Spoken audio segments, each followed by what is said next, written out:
We're talking Peacemaker Season 2, Episode 4, spoilers ahead. So Episode 4 was okay. I got some issues that we'll talk about later, but I do like how the opening scene continues to show us how traumatic of a childhood Chris had, but also we get a little bit of an origin story of how Augie came across the quantum unfolding chamber. You know, as we see Augie killing that alien, and again, it was nice to kind of get a better understanding of how he came across the chamber in his possession, but what is this alien species? Why is it on Earth? And it's just, again, James Gunn has made it very clear that this quantum chamber will be important to the DCU, so while we got that one answer, there's still 1,000 more surrounding this chamber. Meanwhile, the MVP for me in this episode was John Economos. Like, all the stuff he was doing to stall for time for Chris to get the chamber over to where him and Adebayo is, him saving Eagly, like, John really stepped up in this episode for me. Also, I'm continuing to really enjoy the stuff they're doing with Harcourt. Her meeting up with Rick Flag Sr. in her apartment in the episode, and him almost pulling an Amanda Waller manipulation thing, right? Like, if you want to get back into the agency, I'm going to need you to get Chris back into the picture. And I'm just liking how, again, they're establishing this relationship she has with Rick Flag Jr., how that plays into Rick Flag Sr., her being divided, like, I have my life before Chris, I have a life after Chris. Like, I'm really enjoying what they're doing with Harcourt this season. Also, as a fan of Creature Commandos, I really enjoyed the references that we got in this episode, with her mentioning Rick Flag's injury due to Clayface beating his ass,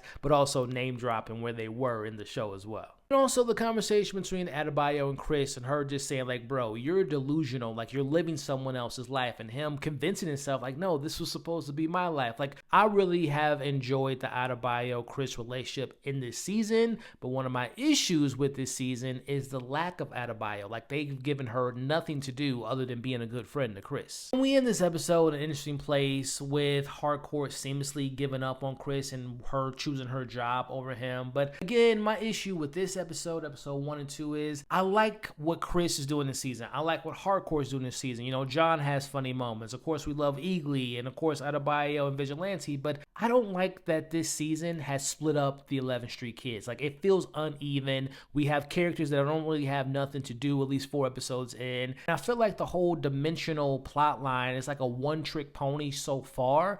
But again, it's uneven to me so far, at least in these 4 episodes. Again, episode 3 was great, but episode 1, 2, and 4 are just kind of middle-of-the-road episodes for me. But let me know your thoughts on this 4th episode in the comments below. And for more Peacemaker discussions, DCU discussions, consider subscribing and following for more.